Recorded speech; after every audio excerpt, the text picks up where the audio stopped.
ಅವರಿಗೆ ಟಿಕೆಟ್ ನೀಡುವ ವಿಚಾರದಲ್ಲಿ ಸಚಿವ ಜಮೀರ್ ಅಹಮದ್ ನೇತೃತ್ವದಲ್ಲಿ ನಡೆದ ಸಭೆಯಲ್ಲೇ ಒಮ್ಮತದ ನಿರ್ಧಾರ ಕೈಗೊಳ್ಳಲಾಗಿತ್ತು.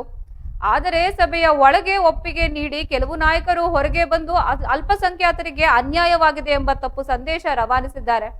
ಮುಸ್ಲಿಂ ಶಾಸಕರನ್ನ ಸಮುದಾಯದ ದ್ರೋಹಿಗಳು ಎಂದು ಬಿಂಬಿಸುವ ಮೂಲಕ ವಿರೋಧ ಪಕ್ಷಗಳಾದ ಬಿಜೆಪಿ ಮತ್ತು ಎಸ್ಡಿಪಿಐ ಅನುಕೂಲ ಮಾಡಿಕೊಟ್ಟಿದ್ದಾರೆ ಎಂದು ನಾಯಕರು ಆಕ್ರೋಶ ವ್ಯಕ್ತಪಡಿಸಿದ್ದಾರೆ. ನನಗೆ ಮತ್ತು ರಿಜ್ವಾನ್ ಅರ್ಷದ್ ಅವರಿಗೆ ಚುನಾವಣೆಯ ಜವಾಬ್ದಾರಿ ನೀಡಲಾಗಿತ್ತು. ಅದನ್ನ ನಾವು ಸುಸೂತ್ರವಾಗಿ ನಿಭಾಯಿಸಿದ್ದೇವೆ. ಆದರೆ ಅಲ್ಪಸಂಖ್ಯಾತರ ಒಗ್ಗಟ್ಟುಗಳನ್ನ ಒಡೆಯಲು ನಮ್ಮವರೇ ಷಡ್ಯಂತ್ರ ರೂಪಿಸಿದ್ದು ದುಃಖದ ಸಂಗತಿ. ಈ ಎಲ್ಲಾ ವಿಚಾರಗಳನ್ನ ಸಿಎಂ ಸಿದ್ದರಾಮಯ್ಯ ಮತ್ತು ಡಿಸಿಎಂ ಡಿಕೆ ಶಿವಕುಮಾರ್ ಅವರಿಗೆ ಸಲ್ಲಿಸಿದ್ದೇವೆ ಎಂದು ಸಲೀಂ ಅಹಮದ್ ಗುಡುಗಿದ್ದಾರೆ.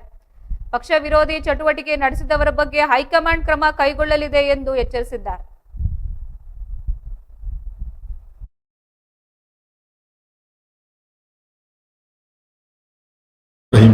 ರಹೀಂ ಖಾನ್ ಅವರು ಇದ್ದರು, ಎಲ್ಲರೂ ಇದ್ದರು. ಸೊ ಆ ಮೀಟಿಂಗಲ್ಲಿ ಒಮ್ಮತದ ಒಂದು ನಿರ್ಧಾರ ಏನಂದರೆ ಆಯಿತು, ಬರೀ ಅಬ್ದುಲ್ ಜಬ್ಬಾರ್ ಅವ್ರಿಗೆ ಮಾತ್ರ ಟಿಕೆಟ್ ಕೇಳೋಣ ಅಂತ ಆಯಿತು. ಅಲ್ಲಿ ಎಲ್ಲೋ ಒಂದು ಕಡೆ ನಾವು ಎರಡು ಮಾಡ್ಕೊಂಡ್ವಿ. ಯಾಕಂದರೆ ತಳಹಂತದಲ್ಲಿ ಕಾರ್ಯಕರ್ತರು ಅವ್ರಿಗೆ ಒಪ್ಕೊಳ್ತಾ ಇರಲಿಲ್ಲ, ಮತ್ತು ನಮ್ಮ ಪಕ್ಷದ ಒಳಗಡೆ ಇರ್ತಕ್ಕಂಥ ಬೇರೆ ಬೇರೆ ನಾಯಕರು ಕೂಡ ಜಿಲ್ಲೆಯಲ್ಲಿ ಕ್ಷೇತ್ರದಲ್ಲಿ ಅವ್ರಿಗೆ ಆ ಪಾಪ್ಯುಲಾರಿಟಿ ಆಗೋದಿಲ್ಲ ಅವ್ರ ಕಡೆಯಿಂದ ನಾವು ಗೆಲ್ಲಕ್ಕೆ ಅಂತಲೂ ಕೂಡ ಅಭಿಪ್ರಾಯ ಇತ್ತು. ಆದರೂ ನಾವು ಸ್ವಲ್ಪ ಇನ್ಸಿಸ್ಟ್ ಮಾಡಿಕೊಂಡು ಕೊನೆವರೆಗೂ ನಾವು ಬೇರೆ ಯಾವುದೇ ಹೆಸರು ಹೇಳಿದೆ ನಾವು ಒಂದೇ ಹೆಸರಿಗೆ ಸ್ಟಿಕ್ ಆನ್ ಆಗಿದ್ದು ಎಲ್ಲೋ ಒಂದು ಕಡೆ ನಮಗೆ ಹಿನ್ನಡೆ ಆಯಿತು. ಬಹುಶಃ ನಾವು 4-5 ಹೆಸರು ಹೇಳಬೇಕಾಗಿತ್ತು ಲೋಕಲ್ ಲೀಡರ್ಸು. ಇಲ್ಲದೇ ಇದ್ದರೆ ಮಲ್ಲಿಕಾರ್ಜುನ್ ಅವ್ರ ಬಗ್ಗೆ ಮೇಲೇ ಬಿಟ್ಟು ನೀವೇ ಒಂದು ಮುಸ್ಲಿಂ ಸಮುದಾಯದ ಒಬ್ಬ ಅಭ್ಯರ್ಥಿನ ಆಯ್ಕೆ ಮಾಡಿಕೊಡಿ, ನಾವೆಲ್ಲ ಕೆಲಸ ಮಾಡ್ತೀವಿ ಅಂತ ಹೇಳಬೇಕಾಗಿತ್ತು. ಮೋಸ್ಟ್ಲಿ ಅಲ್ಲಿ ಎಲ್ಲೋ ಒಂದು ಕಡೆ ಎಡು ಆಯಿತು.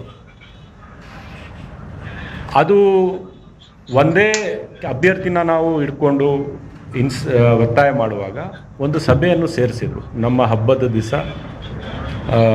ಆ ಸಭೆಯಲ್ಲಿ ಸನ್ಮಾನ್ಯ AICCಯ ಪ್ರಧಾನ ಕಾರ್ಯದರ್ಶಿಗಳು ಸುರ್ಜೇವಾಲಾರವರು, ಮುಖ್ಯಮಂತ್ರಿಗಳಾದಂಥ ಸನ್ಮಾನ್ಯ ನಮ್ಮ ನಾಯಕರಾದಂಥ ಸಿದ್ದರಾಮಯ್ಯನವರು, ಅದು ವಿಶೇಷವಾಗಿ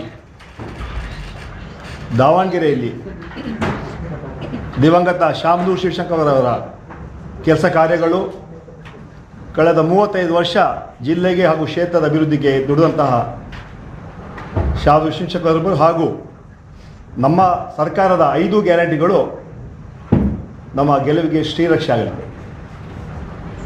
ಭಾರತೀಯ ಜನತಾ ಪಾರ್ಟಿಯ ಮುಖಂಡರುಗಳು ಸಾಕಷ್ಟು ತಪ್ಪು ಅಭಿಪ್ರಾಯಗಳನ್ನು ಹೇಳೋಕ್ಕೆ ಪ್ರಯತ್ನ ಮಾಡಿದ್ರು ನಮ್ಮ ಗ್ಯಾರಂಟಿಗಳ ಬಗ್ಗೆ. ಆದರೆ ಜನ ಮಾತ್ರ ಕಾಂಗ್ರೆಸ್ ಪಕ್ಷದ ಪರವಾಗಿದ್ದರು. ಸಮಾಜದ ಎಲ್ಲ ವರ್ಗದ ಜನ, ಅದರಲ್ಲೂ ವಿಶೇಷವಾಗಿ ಅಲ್ಪಸಂಖ್ಯಾತರು ಕಾಂಗ್ರೆಸ್ ಪರ ಇದ್ದು ಕಾಂಗ್ರೆಸ್ಗೆ ಓಟನ್ನು ಹಾಕಿದ್ದಾರೆ. ಅವರಿಗೆ ತಮ್ಮೆಲ್ಲರ ಪರವಾಗಿ ತಮ್ಮ ಮೂಲಕ ನಮ್ಮ ಪಕ್ಷದ ಎಲ್ಲ ಮುಖಂಡಗಳಿಗೆ, ಕಾರ್ಯಕರ್ತರಿಗೆ ಹಾಗೂ KPCCಯಿಂದ ಆಯೋಜನೆ ಮಾಡಿದಂತಹ ಮಂತ್ರಿಗಳು, ಶಾಸಕರು, ಪದಾಧಿಕಾರಿಗಳು, ಇತರ ಮುಖಂಡರು ಹಾಗೂ ಕಾರ್ಯಕರ್ತರಿಗೆ ಧನ್ಯವಾದಗಳನ್ನು ಅರ್ಪಣೆ ಮಾಡ್ತೀನಿ.